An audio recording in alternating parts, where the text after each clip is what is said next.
Sad. Know what time it is. Music time.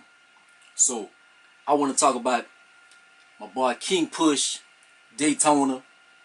Why he called that album that? Shit, I ain't sure. It was supposed to be King Push, but they changed it. And Yeezy is going with this 7-song format with good music. So 7 songs gonna be Pusha T, Kanye, Kanye and Kid Cudi, Tiana Taylor, and Nas. I hate that with Nas because I've been waiting for Nas forever. Been waiting on Pusha T forever. And this 7 songs, man, that's killing me. Like, Ye is a little cheat code. Because he going to have 7 songs, but then he going to have to collab with him and Kid Cudi. So, that's 14 songs for Ye. So, he kind of winning. I think it's a bad look as far as the streaming age. So, everybody knows the cheat code, like with Chris Brown and Ray Shrimmer and stuff. The more songs you drop, the more potential for streams. So that's basically how you to beat the system nowadays. So they going with the less is more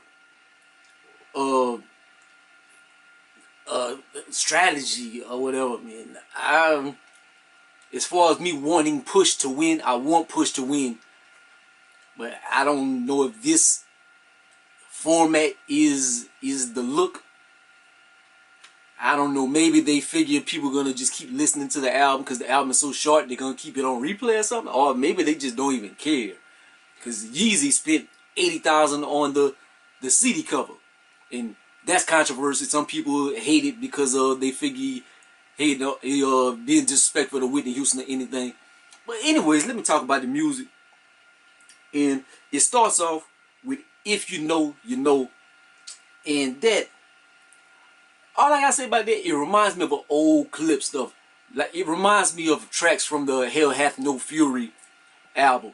This is basically a collab album, kinda, with him and Kanye. Except for Kanye is just on the beats. But we haven't heard Kanye really producing in a long time. So his beats are pretty much as much in the forefront as King Push lyrics. But lyrically, Pusha T murdered everything, man. He gonna have the same flow. But he gonna talk about some shit, and it's gonna sound good.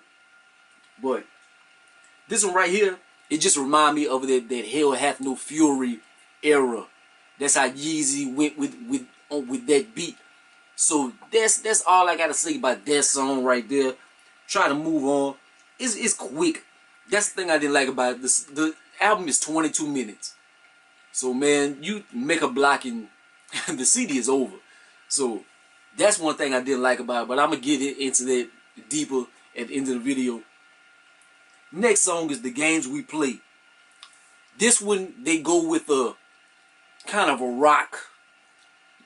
Not a hard rock feel, but like a backwoods, like blues type guitar sample and stuff. And of course, King Push with the lyrics. King Push murdered. He sounded good on it, but the beat is just, it's some vintage Ye stuff, man. He got a lot of vintage production and stuff. Like certain songs coming up, like he comes back with the samples and stuff. So that's good.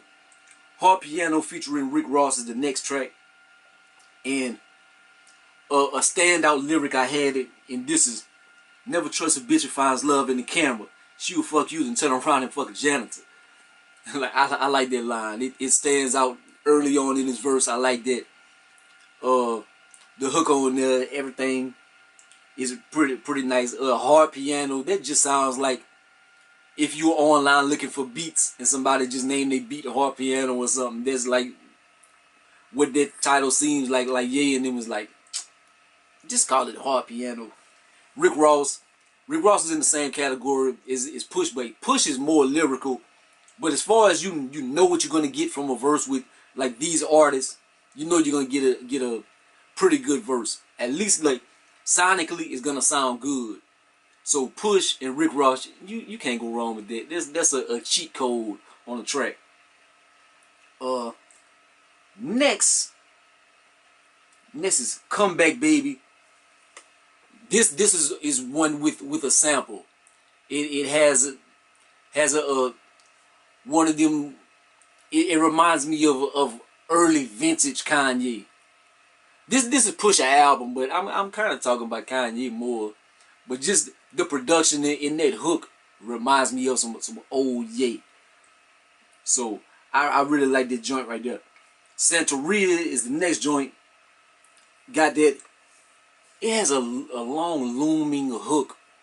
I love that hook on the.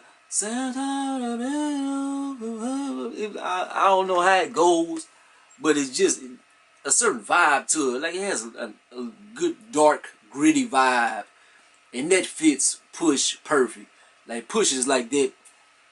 Like he just could seem like he could score a horror movie, like just something dark, and he just it's King Push, yeah, like that's how his rhymes just look to me. You know how Kanye says like he can see music like colors and stuff. Like when I listen to Push, it's dark colors like black and purples and dark shit like that. Like that's how Push music looks to me, dark grays and stuff. Like I'm not saying I have the same gift as Kanye, but I can kind of see what he means by the color spectrum of sound. Track number 6, What Would Meek Do? Featuring Kanye. And standout line in here is, niggas talking shit, Jay. How do you respond? Scoop, scoop, scoop, whoop. Like, Kanye comes on, like, if you know he got that trolling song with the whoop, scoopy-doo, poop, that bullshit. So he starts his verse off like that. But after that, I don't want to be even giving Kanye a lot of props because I have been very adamant about my negativity towards Kanye recently. His verse is good. I ain't gonna lie. Kanye does his thing. I'm kind of looking forward to his album, man, because I'm kind of being hypocritical because I was talking about Ye. I was like, fuck Ye, man. I'm sick of Ye. His verse is good. He does his thing. In the last track, I ain't gotta look at this. The last track is Infrared. And the first time I listened to this, I was, ooh. He was going in on your boy Drake. He did his thing. He did his thing on there. But Lord have mercy, that boy Drake came back. But I'm gonna get into that on a separate video, since I seen everybody doing a video on it. But I like to talk about my music. And if certain people come look at my video, just videos for my, just to see what I say about it, like I'm gonna do a video just for that, in case y'all want to see what I think about it. But I'm not gonna talk about that on King Push shit, because I'm gonna respect the brother. We talking about his album. But lastly, I'm just gonna talk about, I'm gonna give it a number rating. I would give this an 8 out of 10. Is every song nice? Every song nice. The flows are nice. The beat choice is dope. Songs, the beats with Kanye and all that, like certain ways he flip his synonyms, his metaphors and stuff. Dope. The 22 minutes, I probably would give this album a 9 out of 10. The 22 minutes, that takes away. It's like a player in the game. He starts off the first quarter, you score 15 points, and he's like, oh, he about to have a good game. Then he just quits.